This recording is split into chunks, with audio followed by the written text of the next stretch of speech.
சொல்றாங்க. என்ன ப்ராப்ளம்னா அது? ஆக்சுவலா அது 2021, 22 ஃபைலுங்க அது. ஓகேண்ணே. அது ஃபைலுக்கு வந்து கமிஷன் வந்து தேட வெள்ளிக்கிழமை வந்து தேட சொன்னாரு. ஓகேண்ணே. அது வந்து அந்த கவுன்சிலருக்கு தெரிஞ்சவங்க அந்த கான்ட்ராக்ட்காரன். ஓகேண்ணே. அந்த ஃபைல் தேடி எடுங்க அப்படின்னு சொன்னாங்க. உங்க சரிண்ணே. சம்பந்தம் இல்லாத நீங்க ஏன் கேக்குறீங்க நான் சொன்னேன். அந்த இதோட கவுன்சிலருக்கு கம்மியானவங்க கிட்ட. ஓகேண்ணே. அது என்ன பண்ணாங்க வந்து நீ நான் கேட்க கூடாதா, நான் கேட்க கூடாது, என்ன கோமா பேசுற அப்படின்னாங்க. சரி கோமா வந்து மன்னிப்பு கேட்டேன். ஓகேண்ணே. அதுக்கப்புறம் 4 மணிக்கு வந்து சேர்மன் ரூம் கமிஷன் ரூம்ல போயிட்டு சேர்மன் வந்தாரு.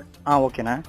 சேர்மன் வந்து என்னன்னா நீங்க சேர்மன் வந்தாரா? சேர்மனோட ஹஸ்பண்ட் வந்தாராண்ணே? அவங்க ஹஸ்பண்ட் சாரி சேர்மன் போட்ட போறீங்க husband. Okay okay.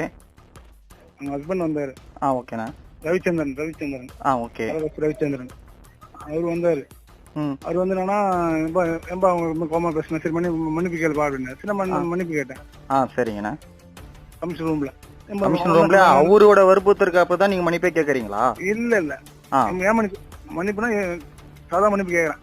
Okay okay. Sorry கேட்டு போப்பா அப்படின்னாங்க. சரிண்ணா. மன்னிச்சுங்க அப்படின்னு. மன்னிப்பு கேட்டா போதுமா அப்படின்னாங்க. நான் வந்து அந்த மனக்கு என்ன சொல்றது இதுல அவங்க காலில் விழுந்துட்டேன். நீங்களே தான் விழுறீங்க? நானே தான் விழுந்துட்டேன்.